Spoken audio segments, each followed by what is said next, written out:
नमस्कार विद्यार्थी मित्रो, आर्टेक एज्युकेशन या मराठी यूट्यूब चॅनलमध्ये आपण सर्वांचं हार्दिक स्वागत। नमस्कार मित्र हो, आर्टेक एज्युकेशनमध्ये आपलं हार्दिक स्वागत। आपण 10वीची परीक्षा तर दिली आणि आता लगेच 11वी करिता प्रवेश घ्यावा लागला। आता तुम्ही म्हणाल प्रवेश कसा घ्यायचा? आता ऑनलाईन प्रवेश घ्यावा लागणार आहे आपल्याला।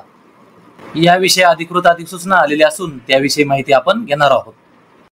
ऑनलाईन प्रवेशासंदर्भामध्ये 25 एप्रिल 2025 रोजीचं विभागीय शिक्षण उपसंचालक यांच्याकडून आलेला अधिकृत सूचना, अधिकृत पत्र, त्याविषयीची आपण आता या ठिकाणी माहिती आपण बघू शकता। इयत्ता 11वी ऑनलाईन प्रवेशाबाबत शैक्षणिक वर्ष 2025-26 करिता संदर्भ जो दिलेला आहे तर या ठिकाणी तुम्ही बघू शकता। या संदर्भीय आणि विषयमध्ये दिलेल्या सूचनेच्या अनुषंगाने या ठिकाणी आता 11वीचे प्रवेश हे ऑनलाईनच होणार आहेत।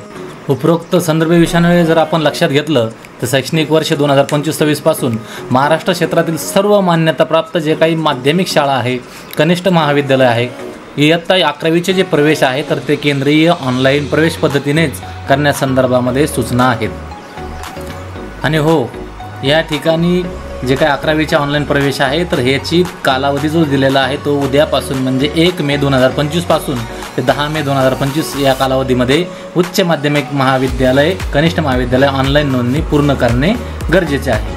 आणि यामध्ये शासन मान्यता प्राप्त ज्या काही सर्व अनुदानित असतील शाळा, अंशतः अनुदानित असतील, विनाअनुदानित असतील, स्वयंअर्थसहित असतील, हे सर्व उच्च माध्यमिक विद्यालय, कनिष्ठ महाविद्यालयामधील संबंधित प्राचार्य, मुख्याध्यापक यांनी 1 मे ते 10 मे 2025 या कालावधीमध्ये उच्च माध्यमिक आणि कनिष्ठ महाविद्यालयात उपस्थित राहून या इयत्ताचे 11वीचे जे प्रवेश आहेत तर ते ऑनलाईन करून घेणे बंधनकारक राहील।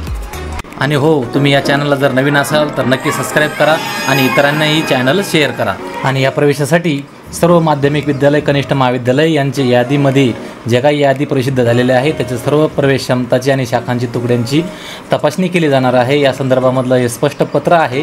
आणि या ठिकाणी तुम्ही एक लक्षात घ्यायचं आहे, आपण जो प्रवेश घेणार आहात ते खात्रीशीर महाविद्यालयामध्येच घेतला गेला पाहिजे आणि त्याची सर्व सविस्तर चौकशी करूनच त्या ठिकाणी आपल्याला ॲडमिशन घ्यायचं आहे, जेणेकरून आपलं आयुष्याचं नुकसान होऊ नये। चला तर आपण तयारीला लागूया आणि 11वीचा प्रवेश घेऊया।